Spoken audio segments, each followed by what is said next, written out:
Finance Minister Enoch Godongwana will present the medium-term budget policy statement tomorrow afternoon. Several bodies expect the minister to address critical factors surrounding fiscal and economic stability, or should I say sustainability, in South Africa. Let's get more on the education sector, and we're joined by Jane Bowman from Equal Education, who joins us via the virtual platform now.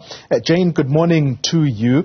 In a statement you have put out, you say the words that National Treasury must not continue to defund education. That's a very interesting statement, given that we have been told over the years that education always gets the lion's share of the budget.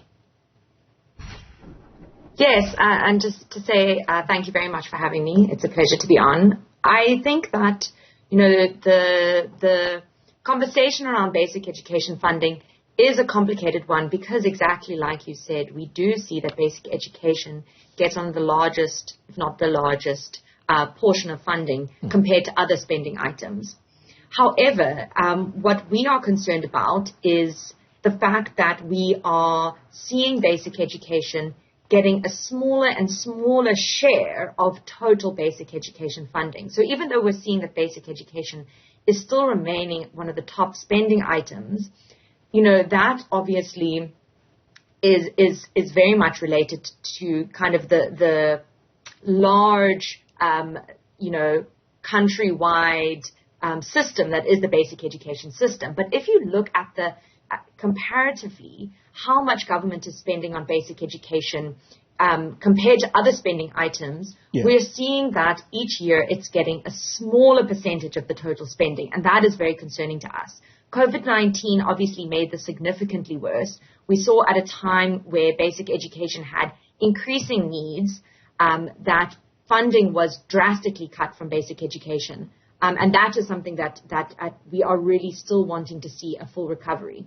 Your response gives me the impression that you want to talk about certain line items, if you like, that need to be dealt with in the basic education space. Yes, it's a complex one, but for example, in your statement, you mentioned the lack of safe and proper school infrastructure, which remains the biggest hurdle to teaching and learning. Is that what you're pointing to? Yes, and I think, again, the conversation around, we spend a lot of money on basic education already, it's one of the biggest line items, that hides the sort of reality of the fact that, we still have schools that have pit latrine toilets, which are unsafe and undignified. We still have schools that don't have proper access to water, to basic electricity, that are still made out of unsafe materials. And the reality on the ground is that, learners every day are faced with school environments, whether it's infrastructure, whether it's school resources like textbooks, that, don't allow them to have a meaningful chance of completing their basic education. And so, the spending conversation can hide the reality, which is that we haven't managed to provide the most basic level of services and infrastructure to many schools across the country. Earlier in the year, the Department of Basic Education stated that it needed 5 billion rand in order to deal with issues of overcrowding, which again speaks to infrastructure problems. Will that likely go far enough in order to address these infrastructure backlogs? Yeah, that's a very good question. And I think, to see overcrowding not as an isolated problem from, some of the other issues in basic education. Overcrowding is a symptom of not enough classrooms, of not enough school furniture and textbooks and resources.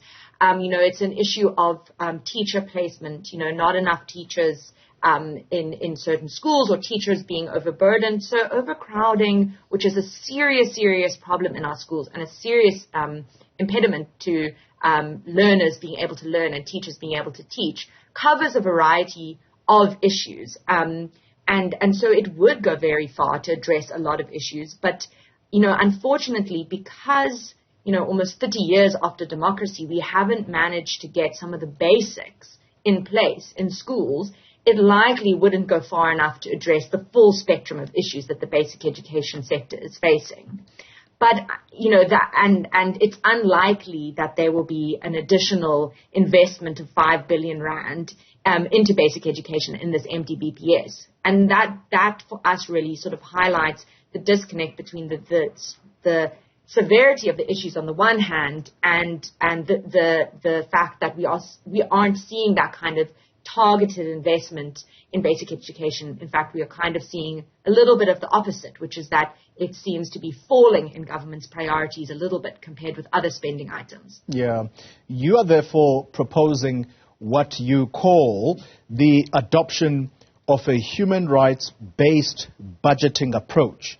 And this, in your view, will likely ensure quality basic education. What is a human rights budgeting approach?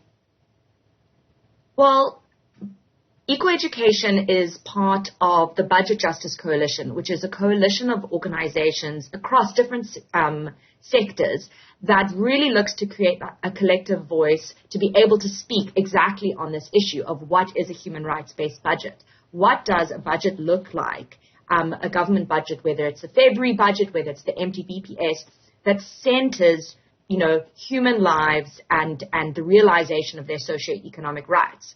For us, a human rights-based budget is a budget that honors the obligations and the duties in the Constitution, and that sees, around socioeconomic rights, whether it's education, whether it's housing, whether it's health, and sees the budget, for what it is. That it's not just an issue of numbers. The budget is a political document. It's a political stance on what the government values. All these conversations around, how will there be enough money and how will we fund it and how will, the fact that we can't invest more in these social spending because we need to deal with the debt. All of those are political decisions. And, we are really, as Eco-Education in the education space, but also as part of the Budget Justice Coalition more broadly, we're challenging that narrative and saying that, these are decisions that government is making around what to do with its money. And we are calling for a budget that doesn't obviously tackles the other issues that are present in our current financial situation, but focuses primarily not on cutting social spending to manage the current economic climate, but investing in social spending as a way to both realize people's socioeconomic rights, but also as a way through the current situation that we find ourselves in. Jane Bowman is with Equal Education. Thank you very much for your time and indeed your input on what the education sector ought to look forward to or what its expectations are of the medium-term budget policy statement that will be tabled by the minister tomorrow.